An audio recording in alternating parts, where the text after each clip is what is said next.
నమస్తే అమ్మ. నమస్తే అవని. ఇప్పుడు కొంతమందికి పెళ్ళైన వెంటనే సంతాన యోగం అంటూ కొంతమందికి ఉంటూ ఉంటుంది.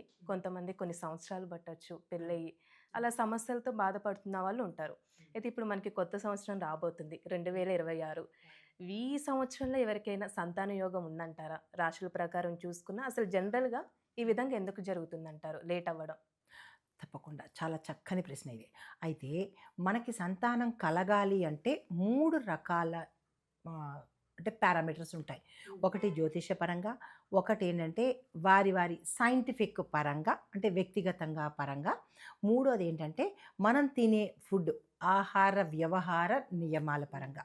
అయితే ముందు జ్యోతిష్యపరంగా చూద్దాము.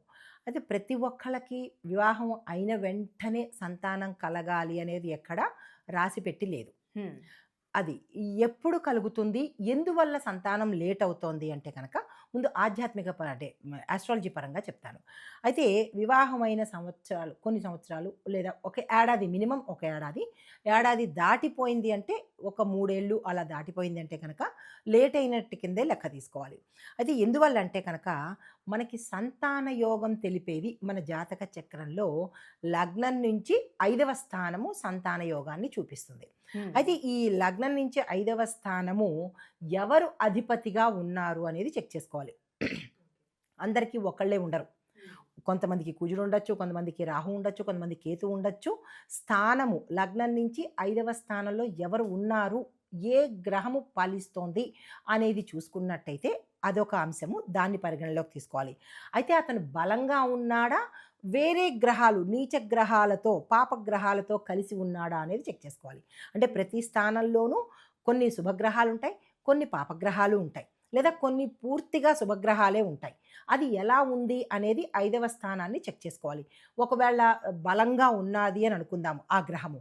కానీ వేరే పాపగ్రహం కూడా తోడయి ఆ స్థానంలో ఉంటే కనుక సంతానము లేట్ అవ్వడం కానీ, లేదా కలగకపోవడం కానీ జరగచ్చు. హ్మ్. ఇది మొదటి పాయింట్. రెండవ పాయింట్ ఏంటంటే ఆహ్, 5వ స్థానము యొక్క అధిపతి ఉదాహరణకు కుజుడు అని అనుకుందాము. ఆ అధిపతి ఎవరైతే ఉంటారో వారి వ్యక్తిగత జాతకంలో వారు 1, 2, 5, 7, 11 ఈ స్థానాలకు ఉన్నట్టయితే, బలంగా ఉన్నట్టయితే కనుక సంతానము వెంటనే కలిగే అవకాశం ఉంది. హ్మ్. ఇంకా మూడో పాయింట్ ఏంటంటే రాహు, కేతు, శని ఈ ముగ్గురు కూడా ఆ స్థానంలో ఉంటే, 5వ స్థానంలో ఉంటే సంతానం కాకపోవడం కానీ, లేదా సంతానము పుట్టి ఇదవ్వడం కానీ, ఇలాంటివి జరిగే డిస్టర్బెన్సెస్ జరిగే అవకాశం ఉంటుంది.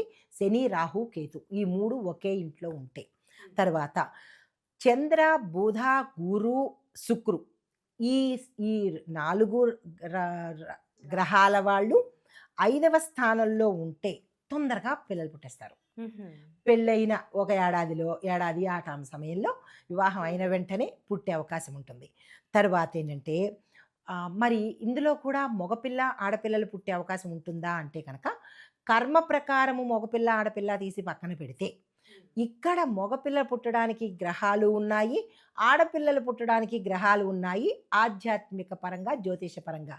అవి మగపిల్లడు పుట్టాలి అంటే కనుక ఈ 5వ స్థానంలో లగ్నం నుంచి 5వ స్థానంలో సూర్య, కుజ, గురు, కేతు. సూర్య, కుజ, గురు, కేతు. ఈ నలుగురు కనుక ఉంటే ఇవి పురుష గ్రహాలనమాట. అది హుహుహు. కనుక 5వ స్థానంలో ఉండి ఉంటే తప్పకుండా మగ పిల్లవాడే పుడతాడు.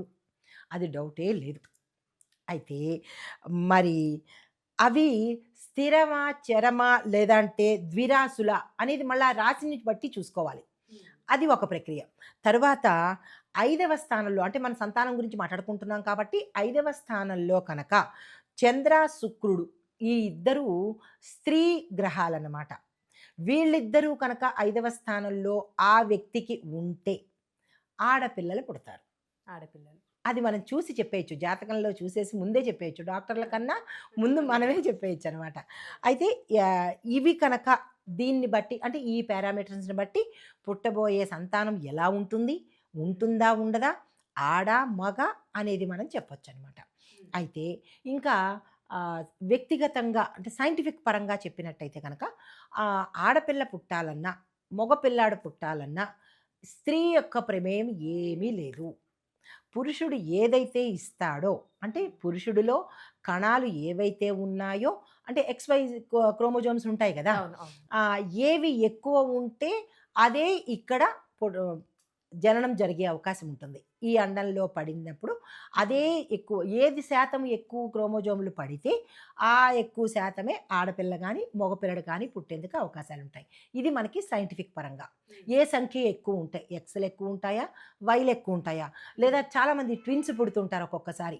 అంటే ఈ ఎక్స్ వై కణాలు రెండు సమానంగా ఉండి ఉంటే కనుక రెండు పుట్టేటట్టుగా, అంటే ఇద్దరు ట్విన్స్ పుట్టేటట్టుగా ఉండే. ఈ ట్విన్స్లో కూడా మనకి ఇంకొకటి ఉంటారు, ఐడెంటికల్ ట్విన్స్ అంటారు. ఇద్దరు ఆడపిల్లలు పుట్టచ్చు, లేదా ఇద్దరు మగపిల్లలు పుట్టచ్చు, లేదా ఒక అమ్మాయి, ఆడ అబ్బాయి. ఒక మగ, అంటే అమ్మాయి అబ్బాయి ఇద్దరు పుట్టచ్చు అనమాట. సో ఇవన్నీ దేని మీద అంటే సైంటిఫిక్ పరంగా పురుషుడి యొక్క వీర్య కణాల మీద ఆధారపడి ఉంటుంది. ఇది సంతానం యొక్క ఇది జరిగే ప్రక్రియ జ్యోతిషపరంగా, ఇటు మన సైంటిఫిక్ పరంగా. అయితే ఇంకా ఆహార వ్యవహారాల నియమాలు చూసినట్టయితే కనుక, అంటే సామాజిక పరంగా చూసినట్టయితే, ఈ పెళ్ళి కాకముందు, పెళ్ళి అయిన తర్వాత ఇద్దరికీ చెప్తాను. ఇది చాలా కఠినంగా ఉంటుంది, అయినా సరే తప్పదు, చెప్పాలి. ఈ మగ పిల్లలకి దగ్గర తీసుకున్నట్టయితే వాళ్ళ యొక్క వస్త్రధారణ టైట్ ప్యాంట్లు వేయడము, వాడే బళ్ళు ట్యాంక్, అంటే మనకి పెట్రోల్ ట్యాంక్ ఉంటుంది కదా, అవును. ఆ పెట్రోల్ ట్యాంక్కి దగ్గరే వీళ్ళు కూర్చోవడము, ఆ ఒత్తుకుని ఉండడం వల్ల కెమికల్ రియాక్షన్ వల్ల ఈ పిల్లవాడికి వివాహం కాకముందే అయితే ఇంపార్టెన్సీనా వస్తుంది. అంటే వంధ్యత్వం అంటారు కదా, అది అయినా వస్తుంది. లేదు అంటే ఈ కణాల శాతము, వీర్య కణాల శాతం తగ్గిపోయి అసలు పుట్టకపోను వచ్చు. ఇది వాళ్ళకి తెలీదు. ఎందుకంటే జాలీగా గాలిలో తేలుతున్నా ఉన్నట్టు వెళ్ళిపోతూ ఉంటారు కదా, పాటలు పాడేసుకుంటూ ఏదో ఉల్లాసంగా వెళ్ళిపోతుంటారు. వీళ్ళు బళ్ళు మార్చాలి. కూర్చునే పొజిషన్ కూడా ఎలా ఉంటుందంటే ఈ యాంగిల్లో కూర్చుంటారు ఇలాగా. ఆ కూర్చోవడం వల్ల ఏమవుతుందంటే స్పైనల్ కార్డు మీద ఎక్కువ ప్రెషర్ పడి దానివల్ల కూడా ఇంపాక్ట్ పడి సంతానం కలగదు. ఇప్పుడు తెలీదు, పెళ్ళయిన తర్వాత చెట్ల చుట్టూ పుట్ల చుట్టూ తిరగాల్సి వస్తుంది. అది ఫ్యాషన్ అనుకుంటారు కానీ అలా ఫ్యాషన్ అనుకుంటారు. కాబట్టి ఆ మగపిల్లలు, ప్రత్యేకంగా మగపిల్లలే ఈ విషయంలో జాగ్రత్తలు తీసుకోవాలి. బళ్ళు బట్టలు ఈ రెండును. తర్వాత ఆహార నియమాలను చూసినట్టయితే కనుక ఎక్కడ పడితే అక్కడ తినడము, ఏది పడితే అది తినడము, జంక్ ఫుడ్స్ తినడము, ఫాస్ట్ ఫుడ్లు, ఆ ఫాస్ట్ ఫుడ్లు తినడము, దీనివల్ల ఏమవుతుంది, ప్రతిదీ ఫాస్టే. ఆ ఫాస్ట్ల వల్ల ఏమవుతుందంటే వీళ్ళ యొక్క లోపల ఆర్గాన్స్ ఏవైతే ఉన్నాయో అవి దెబ్బతిని అవి పిల్లలు పుట్టకపోవడము. నైట్ ఫుడ్లు, ఫాస్ట్ ఫుడ్లు, జంక్ ఫుడ్లు, ఇన్ని రకాల ఫుడ్లు ఉన్నాయని ఇప్పుడే తెలిసింది. ఈ ఫుడ్లన్నీ తినడం వల్ల ఏమవుతుందంటే పిల్లలు కలగకపోవడం అవుతుంది. ఇక ఆడపిల్లల దగ్గరికి వచ్చినప్పుడు అంటే ఇంకొకటి కూడా ఉంది మగపిల్లల్లోనే, డ్రగ్స్, ఇంకా ఏవేవో తీసుకుంటున్నారు, ఆల్కహాలు, డ్రగ్స్, ఇంకా రకరకాలవన్నీ తీసుకుంటున్నారు. వాటి వల్ల కూడా ఆఫ్టర్ మ్యారేజ్ పిల్లలు పుట్టకపోవడము, ఇంకా ఇంట్లో వాళ్ళు బయట వాళ్ళు తిట్టడము జరుగుతుంది. ఇంకా ఆడపిల్లల దగ్గరికి వస్తే మేము కూడా మగపిల్లలతో సమానమే, మేము కూడా పొట్టి పొట్టి డ్రాయర్లు పొట్టి పొట్టి వేసుకుంటున్నాము, ఎంచక్కా టైట్ జీన్స్ వేసుకుంటున్నాము, తర్వాత వాళ్ళతో సమానంగా మేము సిగరెట్లు తాగుతాము, ఇంకా ఏంటంటో ఇలా అనుకుని అవి తింటాము, నైట్ అవుట్లు చేస్తాము, ఫాస్ట్ ఫుడ్లు తింటాము, స్లో ఫుడ్లు తింటాము, జంక్ ఫుడ్లు తింటాము అని ఎక్కడా తేడానే ఉండటం లేదు. గతంలో ఆడపిల్లలకి ఇప్పుడు ఆడపిల్లలకి వీళ్ళకి ఇప్పుడు తెలియట్లేదు. వీళ్ళ వస్త్రధారణ బాగుండట్లేదు, తినే ఫుడ్ బాగుండట్లేదు. మరి పిల్లలు వచ్చేయాలంటే చెట్టు మీద కాయలా వచ్చేయడానికి రావు కదా. కాబట్టి వీళ్ళకి కూడా ఇప్పుడు తెలీదు. ఈ మగపిల్లలకు కానీ, మేఘాల్లో తేలిపోయే మగపిల్లలకు కానీ, ఆడపిల్లలకు కానీ ఇప్పుడు తెలీదు. వన్స్ మ్యారేజ్ అయిన తర్వాత అప్పుడు ఏమవుతుందంటే అప్పుడు మళ్ళీ ఆడతనం గుర్తొచ్చేస్తుంది. ఎంచక్కగా అయ్యో చెట్ల చుట్టూ తిరగడము, పుట్ల చుట్టూ తిరగడము, వీళ్ళ చుట్టూ తిరగడము, హోమాలు జపాలు. ఈ హోమాలు జపాలు ఎంతవరకు ఉపయోగపడతాయి? అసలు పుట్టే అవయవాలే నీలో లేనప్పుడు ఆ అవయవాలని నువ్వు పాడు చేసేసుకున్నావు. సిగరెట్లు తాగేసి, మందు తాగేసి, అవేంటో తినేసి అవయవాలన్నీ పాడు చేసుకున్నావు. ఏ దేవుడు వచ్చి కాపాడలేడు, ఏ దేవుడు వచ్చి ఇవ్వలేడు. అప్పుడు ఎక్కడికి వెళ్ళాలి అంటే కనుక, అయ్యా ఎవరైనా పిల్లలు అమ్ముతారా, లేదంటే ఎక్కడైనా పిల్లలు ఉన్నాయా, ఈ కృత్రిమ గర్భాల కోసం పరిగెత్తాలి. ఆ గర్భాల కోసం పరిగెత్తినప్పుడు అది ఒక తల్లితనమా? అక్కడ కూడా ఇంకా ఆ మోసాలు చెప్పక్కర్లేదు, ఎక్స్ట్రీమ్ అది. ఎవరేమనుకున్నా నాకు నష్టం లేదు, కానీ అవి ఇంకా ఎక్స్ట్రీము. ఆ లోపాల ఉన్నవి కూడా ఎవరెవరో బిచ్చగాళ్ళవి తీసుకొచ్చి పెట్టేస్తున్నారు, అంగవికలను తీసుకొచ్చి పెట్టేస్తున్నారు. ఏవి మగవాడు కనబడితే చాలు తీసుకొచ్చేయడం, పిండేయడం, అందులో పెట్టి దాచేయడం. దాని మీద కూడా వ్యాపారం అయిపోతుంది. ఈ ఆడపిల్లలు ఏమనుకుంటున్నారు, కొత్తగా పెళ్ళైన ఈ ఆడపిల్లలు, మగపిల్లలు మనకు పుట్టకపోతే ఎక్కడి నుంచైనా కొనుక్కొచ్చేద్దాం అంటున్నారు. ఆ కొనుక్కొచ్చినవి సవ్యమైనవేనా? ఆ ఆ రూపంలో అయిన తల్లి, తండ్రి అనిపించుకోవడం కూడా ఒక అనిపించుకోవడమేనా? అదే. కడుపారా కనుకుని తల్లి, తండ్రి అనిపించుకోవడం వేరు గాని, హ్మ్. ఎవరిదో అడ్డమైన వాళ్ళది తీసుకొచ్చి కడుపులో పెట్టేసుకొని, అది కూడా మనం చెయ్యకుండా వేరే వాళ్ళ దగ్గర నుంచి తీసుకొస్తే, కొనుక్కున్న వస్తువుకి, కన్న వస్తువుకి తేడా తేడా చాలా ఉంటుంది. ఉంటుంది కదా అది. కన్నవాళ్ళ దగ్గరే ఇంకా ప్రేమాస్పదాలు కొంచెం ఏదైనా ఒక బొడ్డు బంధం వల్ల, అయ్యో! మా అమ్మ కన్నాదే, మా నాన్న కన్నాడే అని కొంచెం ఒక కన్నీళ్లు కార్చడానికి అవకాశం ఉంటుంది. కొనుక్కొచ్చిన వాడికి ప్రేమలెందుకుంటాయి? అది ఒక తల్లేనా? అంటే ఇప్పుడు సంతానం కోసము అప్పుడు పరిగెత్తటము. సంతానం తీసుకోకపోవడము. ఆ తల్లిదండ్రుల్ని సమాజం ఎవరైనా ఊరుకుంటుందా?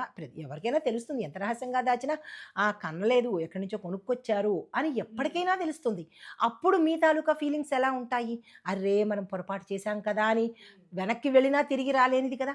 కాబట్టి నేటి యూత్ ఏం చేయాలి అంటే, మిగతా ఆధ్యాత్మిక పరంగా, జ్యోతిషపరంగా వేరైనప్పటికీ, ఇక్కడ మీరు జాగ్రత్తగా ఉండాలి. ఇలాంటి వాటికి ఎప్పటికైనా అమ్మాయి అమ్మ కాక తప్పదు. అబ్బాయి అబ్బ కాక తప్పదు. కాబట్టి ఇప్పటి నుంచే జాగ్రత్తగా ఉంటే, ఆ అమ్మా, నాన్న అనే తీయదనాన్ని ఆస్వాదించిన వాళ్ళవుతారు కాబట్టి ఇలాంటి సమస్యలంటూ తగ్గిపోవచ్చు. తగ్గిపోవచ్చు. చక్కగా కడుపారా కనుక్కోవడము, ఆ ప్రసవ వేదనను కూడా అనుభవించడము. తర్వాత ఇంకొక విషయం కూడా ఇక్కడ నేను చెప్పాలి. ఏం చేస్తున్నారంటే, ఈ సోషల్ మీడియాలు రాంగానే ఆ పొట్టంతా బయటపెట్టి ఫోటో షూట్‌లంట. సిగ్గులేని షూట్స్ తయారుస్తున్నారు. ఈ ఆడవాళ్ళు కూడా బాగా బరి తెగించేశారమ్మా. ఏది దాచుకోవాలో అది దాచుకోవట్లేదు. పైన ఒక చెయ్యి పెట్టుకోవడం, ఇక్కడో చెయ్యి పెట్టేసుకోవడం, ఆ ఫోటోకి పోజులిచ్చేయడము. సిగ్గులేని తనము ఆడది మరీ వరస్ట్‌గా తయారవుతోంది. ఏమనుకున్నా నాకు నష్టం లేదు. ఏ కామెంట్స్ పెట్టినా ఈ లిస్ట్ బోదాడు. ఎంత గుప్తంగా ఉండాలి. అసలు ఇంట్లో వాళ్ళకే కనిపించకుండా టవలు కప్పుకునేవాళ్ళు. అవును. టవలు కప్పుకునేవాళ్ళు. కావాల్సి ఇంట్లో నలుగురు చూస్తారేమో అన్న సిగ్గుతో టవలు కప్పుకునేవాళ్ళు. ఆ పొట్ట భాగం బయటకి కనపడకుండా. ఇప్పుడు అన్ని భాగాలు బయటే. కప్పుకోవడమే అనేది ఏమీ కనిపించట్లేదు.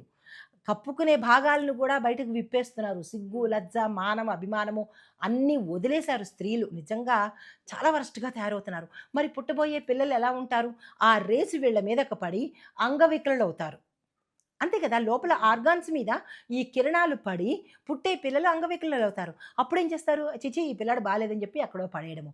ఆ పడేయడం వల్ల ఏమవుతుంది? వాళ్ళు సంఘ విద్రోహులుగా తయారవుతారు. మరి దీనికి అంతటికి కారణం ఎవరు? సమాజమా? మీరా? మనం చేసుకుంటుంది. మనం చేసుకున్నదే కదా! కాబట్టి ఇక నుంచైనా ఆడపిల్లలు ఆడపిల్లల్లాగానే ఉండండి. మగపిల్లలు మగపిల్లల్లాగానే ఉండాలి. ఫారెన్ వాళ్ళు చక్కగా ఉంటున్నారమ్మా. సిగ్గుగా వాళ్ళ బట్టలు వాళ్ళకి కనపడకుండా వాళ్ళకున్న బట్టల్లో వాళ్ళు చక్కగా కప్పుకుంటున్నారు. మనమేం చేస్తున్నామంటే మన బట్టలు పక్కన పడేసి మన సాంప్రదాయం గూడా ఎక్కువ వాళ్ళే పాటిస్తున్నారు. వాళ్ళే పాటిస్తున్నారు. ఎంత చక్కగా ఉన్నారు తెలుసా? చూడముచ్చటగా ఉన్నారు వాళ్ళు. మనం అన్నీ బయటే. కప్పేదేమీ లేదు. అన్ని అవయవాలు బయటికి వెళ్ళిపోతున్నారు. పెళ్ళైన వాళ్ళు, పెళ్లి కాని వాళ్ళు ఎంత వరస్ట్‌గా తయారవ్వాలో అంత భ్రష్టు పట్టేస్తున్నారు. ఇదివరకు ఆడవాళ్ళకి ఆడతనం ఉండేది. ఇప్పుడు ఆడతనం అనేది ఎక్కడా కంచు మెరలో కనపట్లేదు. పులిని చూసి నక్క వాత పెట్టుకున్నట్టుగా ఎవరో సెలబ్రిటీ చేశారని చెప్పి, వాళ్ళు షూట్లు చేశారని, వాళ్ళు రీల్స్ చేశారని, వీళ్ళు కూడా ముసలివాళ్ళు కూడా అలాగే తయారయ్యారు. 60 ఏళ్ళు దాటిన వాళ్ళు కూడా రకరకాల రీల్స్ చేస్తున్నారు. ఈ వ్యవస్థ మారితేనే కానీ మంచి వ్యవస్థ రావాలిరా. ఇది అంతే. అంటే సంతానం కోసము మనం చెప్పుకున్నట్టయితే ఆడపిల్లలు, మగపిల్లలు కూడా చక్కగా మంచి పద్ధతులు పాటించినట్టయితే చక్కని సంతానం కలుగుతుంది. చాలా చక్కగా తెలియజేశారమ్మా. ధన్యవాదాలు.